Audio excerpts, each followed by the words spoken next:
Mula sa world-class na pasilidad hanggang sa libreng edukasyon at training, patuloy na pinalalakas ng National Academy of Sports ang paghubog sa susunod na henerasyon ng mga atletang Pilipino. Personal itong binisita ni Pangulong Ferdinand R. Marcos Jr. na itong ulat ni Kenneth Pasyente.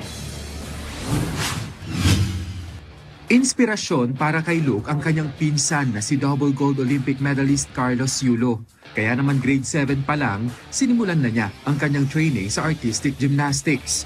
At ngayong grade 12 na siya, malaking bahagi sa kanyang 5 taong training ang National Academy of Sports o NAS sa New Clark City sa Capas, Tarlac. Nakatulong po siya sa akin kasi po hindi po maganda po yung facilities namin, tapos yung free po lahat ng mga dorm tsaka pagkain po. Tapos sa scholarship po, very grateful po ako sa scholarship na ito.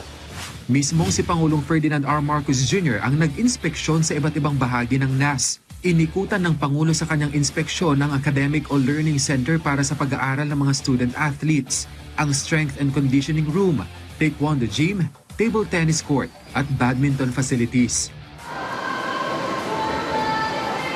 Sinampulan din ng Pangulo ng husay at galing ng mga student athletes sa gymnastics. Well, natuwa siya sa pasilidad. I think first time niya dito. At sinabi ko sa kanya, nakamodelo ito dun sa Philippine High School for the Arts nung kanyang tatay. Magkaroon ng Philippine High School for Sports na pinangalang National Academy for Sports. So tuwan-tuwa siya. At prioridad din niyang palakasin ng sports dito sa ating bansa. Dito sa DepEd, parang we have 100 new sports clubs and facilities through the Office of the President and the Philippine Sports Commission. Ayon sa DepEd, nasa 246 student athletes ang kasalukuyang tinutulungan ng NAS para sa school year 2026 to 2027. Kabilang sa naibibigay sa kanila ang libreng secondary education, dormitoryo, pagkain, strength and conditioning support at 3,000 buwan ng allowance. Ayun ang sabi ni Pangulo. Ngayon talaga makakapag-training sila kasi dati nakikipasabay pa sila sa publiko. Ito dedicated facility para sa mga atleta lang talaga. Ipinuto pa ng kagawaran na malaking bagay ito para maiiwas sa mga kabataan sa mga bisyo, maging sa karahasan. Siyempre pag bata, maraming energy. Kailangan i-redirect i-rechannel yung energy na yun to positive activities. So, imbis na plugging computer games, siguro physical activity is good for the youth.